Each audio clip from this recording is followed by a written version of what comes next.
Let me be absolutely crystal clear, WWE just handed Seth Rollins the keys to the entire kingdom, and most of you are too blind to see it happening right in front of your faces. Oba Femi, the most physically dominant, most terrifying, most unstoppable force to enter WWE in the last 5 years, and Seth Rollins just pulled him into his orbit like a spider reeling in the most dangerous prey imaginable. This isn't a coincidence. This isn't a random storyline pivot. This is a masterclass in chess being played by the most calculating mind in professional wrestling today, and if you are not furious and fascinated at the same time, then you are simply not paying attention. Drop a like right now, hit that subscribe button, and buckle in, because by the time this video is over, your entire perception of where WWE's power structure is headed is going to be obliterated. Let's go back and establish the foundation here, because context is everything. Seth Rollins has spent the better part of the last 2 years rebuilding himself from the ground up. After the Shield dissolved, after the brotherhood he helped architect crumbled into rivalry, betrayal, and chaos, Seth was left standing in the wreckage of his own creation.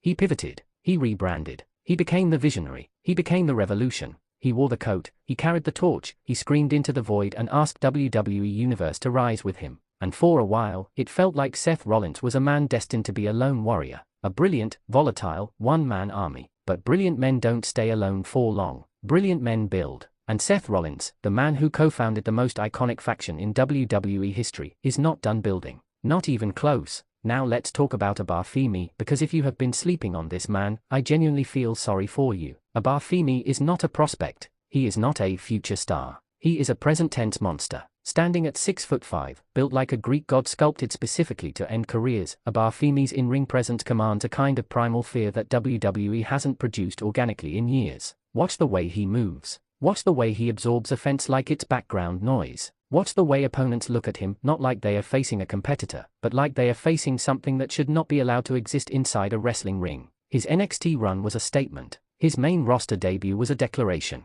And now, with whispers of alliance and alignment swirling around his name and Seth Rollins' empire, this has become the most explosive powder keg WWE creative has lit in 2026. Here's what the casual fan misses, and this is where it gets infuriating. People, the Shield wasn't just powerful because of Roman Reigns. It wasn't just powerful because of Dean Ambrose. It was powerful because of Seth Rollins. Seth was the glue. Seth was the strategist. Seth was the one who understood that 3 targeted, coordinated weapons operating as one singular unit could dismantle any opposition, any champion, and any authority figure standing in their way. The Shield didn't just win matches, they reorganized the power structure of WWE entirely. And now Seth Rollins is older. He is smarter. He is more ruthless. And this time, he is not building with equals. He is building with weapons. What year did Seth Rollins first turn on the Shield? And who was his first major championship victory following that betrayal? The first 5 people to get it right get a shout out in the next Suplex Rumble video. Let's go. Think about what Seth Rollins gains with Oba Femi in his corner. He gains a physical enforcer so terrifying that babyfaces will hesitate to even approach the ring.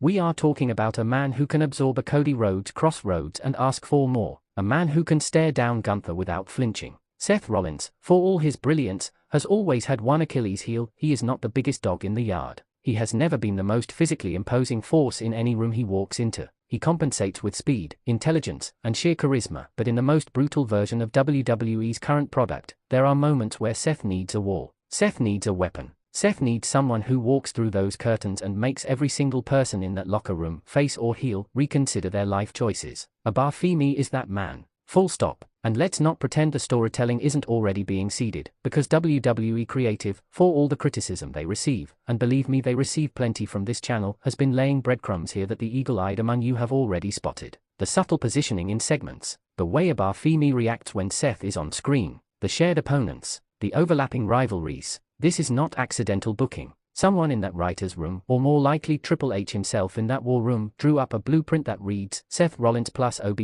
Femi equals chaos. And you know what? They are absolutely right. Now here is where I need you to stay with me, because this is the part that is going to make the tribalists in the comment section explode. Comparing this potential alliance to the original Shield is not hyperbole. It is historical analysis. The Shield was 3 men united by a common purpose, operating under a hierarchy that was never explicitly stated but always implicitly understood. Roman was the powerhouse closer. Ambrose was the unpredictable wild card. Seth was the architect, the planner, the executor, the one who saw 17 moves ahead. In this new dynamic, Seth is still the architect, but now he doesn't need a powerhouse closer who might eventually outgrow him. Oba Femi is younger, newer, and critically, he has not yet developed the kind of independent superstar identity that made Roman Reigns impossible to keep in anyone's shadow. Seth can shape Oba Femi, he can mold him, he can point that loaded gun and fire it at precisely the right moment. That is not a partnership, that is a dynasty being constructed in real time. And let's address the elephant in the room. What does this mean for the title picture? Because Seth Rollins has never been a man content to operate in the mid-card ecosystem for long. Every single move Seth makes is filtered through one question: how does this get me back to the top,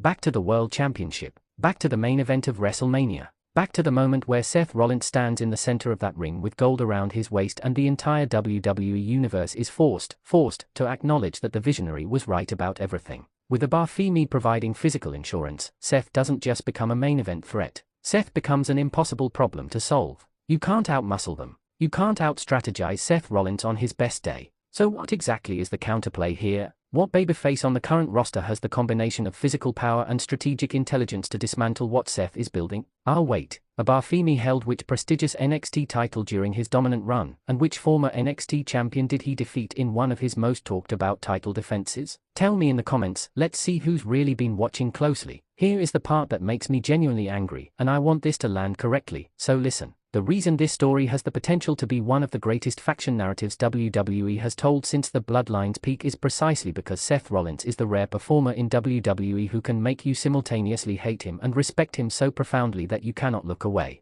You do not root for Seth Rollins. You are compelled by Seth Rollins. There is a difference. And when you pair that with Oba Femi, who produces a completely different kind of compulsion, the kind rooted in physical awe and genuine menace, you have a combination that does not just headline pay-per-views. It defines pay-per-views. WWE has been searching for the next great villain faction since the Bloodline's creative peak. They have tried variations. They have experimented. And now, whether by design or by creative accident, they may have stumbled into the answer. Not a faction of equals. Not a faction built on brotherhood. A faction built on architecture. On purpose. On cold, calculated dominance delivered with a smile and a stolen kingship. The architect has never retired from building. He just needed to find the right materials. And in Oba Femi, Seth Rollins may have found the most dangerous building block in WWE today. This is not a Shield rising. This is something worse. Something smarter. Something that has learned from every mistake the original Shield ever made and corrected for every single one of them. And if you are a fan of any babyface on that roster right now, if you are riding with Cody, if you are riding with Sami, if you still believe in whoever is holding that championship, then brother, I am telling you with full sincerity, be afraid.